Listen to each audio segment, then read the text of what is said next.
Hello everyone, welcome back to my new vlog. तो मेरे vlog की शुरुआत हो गई सुबह 6 बजे और मैंने बच्चों के लिए बना लिया था नाश्ता, आलू जीरा और पराठे। और उसके बाद उनको छोड़ दिया था स्कूल और घर आके सारा काम कर लिया था। उसके बाद हमने कर लिया था नाश्ते में आलू जीरा, रोटी और कल रात का रायता है। उसके बाद मैंने सारे काम निपटा लिए थे। फिर उसके बाद मैं जा रही थी बच्चों को लेने के लिए, क्योंकि आज मैंने बाकी शूट नहीं करा, क्योंकि मेरी जो एडिटिंग रह गई थी रात में मैं नहीं कर पाई थी। तो वो एडिटिंग करने में मुझे टाइम लग गया था, तो मैं शूट नहीं कर पाई थी। और फिर बच्चों को लेके आने के बाद दोनों बच्चों को ले आई थी और बहुत ज़्यादा गर्मी हो रही थी, पसीना पसीना मैं वही बता रही थी। तो उसके बाद जब हमने खाना खा के जैसे ही बाहर निकले तो फिर हल्की हल्की बूंदाबांदी शुरू हुई और धीरे धीरे फिर बारिश होने लगी।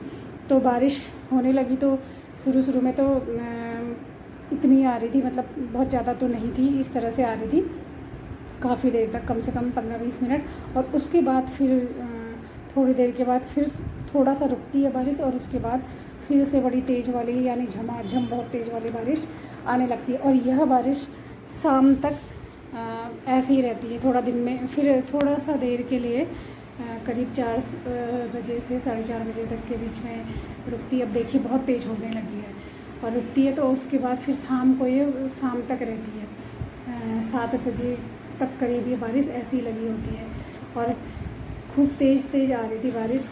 तो इस चक्कर से मानवी भी वेट कर रही थी कि अगर बारिश रुकती है तो फिर मैं ट्यूशन जाती हूँ, वरना तो फिर आज उसका एब्सेंट ही होने वाला ट्यूशन। वही ये देख रही थी कि थोड़ा सा बारिश रुके तो मैं जाऊँ। तो इस तरह से वो वेट करती रह गई, लेकिन बारिश नहीं रुकी। फिर उसने जाना अवॉइड कर दिया था और बारिश चलती थी। के बाद तो बारिश में रुकने का नाम ही नहीं लिया। क्यों फालतू के मतलब मम्मी वो अच्छा लग रहा है ऐसे। अभी ये ग्रो करेगी ना। हाँ नहीं ये बढ़ेंगे। अरे पर ये मत करो ना मम्मी, ये मत निकालो ना मम्मी, ये वाले मत निकालना, ठीक है? जो ये ऐसे इनमें बालकनी से ये मत निकालना ऐसे, ठीक है?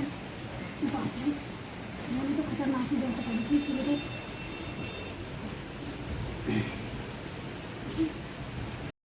तो यहाँ पर बारिश हो ही रही थी। तो मौसम आज ठंडा हो रखा था अभी। तो मैंने सोचा कि क्यों ना ये जो मेरी खरबूजे के बेल हैं, इसमें खरबूजे तो लग नहीं रहे, खाली फूल हो रहे हैं। और अब फूल भी लगने कम हो गए हैं, इक्के दुक्के फूल लग रहे हैं। तो मैंने सोचा था इनको उखाड़ दूँगी और उसमें जो खीरे की और कद्दू की बेल है वो ग्रो करेंगे अच्छे से। जब ये हटेंगे तभी वो अच्छे से पोषण ले पाएंगे गमले से और वो ग्रो करेंगे। तो मैं उसी को निकाल रही थी, तो मानवी को बुरा लग रहा था कि ये बेल ना मम्मी आप बहुत सुंदर लग रही है बोल रही थी। तो इस तरह से उसके बाद मैंने शाम का खाना खाने के बाद, सारा काम करने के बाद, फिर मैं वो जो मैंने कल हेयर ऑयल बनाया था वो मैं अपने सर पे अप्लाई करने वाली थी। तो मैं यहाँ पे ये बता रही थी कि देखो दिन, मतलब आधे दिन बारिश रही, रेनी डे रहा आधा दिन, लेकिन फिर भी उसके बाद इतनी गर्मी है, इतनी उमस और गर्मी है कि पूरा मैं पसीना पसीना हो गई थी काम करने तक। यानी जो किचन का मुझे काम करना था, बर्तन और गैस और वो जो साफ़ सफाई करने में ही मुझे इतना पसीना हो गया था, बहुत गर्मी हो गई थी। फिर उसके बाद मैंने ये तेल अप्लाई कर लिया था और मैंने इस तेल को हल्का सा गुनगुना किया, उसके बाद ही मैं ये अपने सर पे लगा रही थी। तो इस तेल के फ़ायदे मैंने काफ़ी सुने हैं। अभी तक तो मैंने इसे अप्लाई नहीं करा, पहली बार ही मैं ट्राई कर रही हूँ। तो देखते हैं इससे कितना फ़ायदा होता है, क्योंकि कहते हैं कि मेथी जो है बालों में थोड़ा सा शाइन लाने का काम करती है और जो कलौंजी होती है वो बालों को झड़ने से रोकती है। प्याज मतलब कलौंजी बालों को ग्रो करने में हेल्प करती है और जो प्याज होता है वो बालों को झड़ने से रोकता है। और एलोवेरा का तो आपको पता ही है कि एलोवेरा तो हर उसमें काम आता है, तो वो भी बालों के लिए बहुत अच्छा होता है, चमकदार बालों को चमकदार बनाता है। तो इस तरह से मैं अप्लाई कर रही थी। तो मैंने धीरे धीरे सारे बालों में अप्लाई कर लिया था और थोड़ा ज़्यादा मुझे ऐसा फील हुआ बाद में। जब मैं लगा रही थी तब तो मुझे उतना आइडिया नहीं आया, लेकिन जब मैंने बाद में लगाने के बाद देखा तो मुझे ऐसा लगा कि मैंने थोड़ा सा ज़्यादा मात्रा में इसे लगा लिया। पर कोई बात नहीं, मैंने काफ़ी मात्रा में उसे बनाया है। बट मैं अकेले ही उसे यूज़ नहीं करूँगी, मैं बच्चों के सर पे भी उसे अप्लाई करूँगी। और बच्चों के सर पे तभी अप्लाई करूँगी मैं जिस दिन उनकी छुट्टी होगी उसके पहले दिन, ताकि सर्द होने के लिए भी ठीक रहे।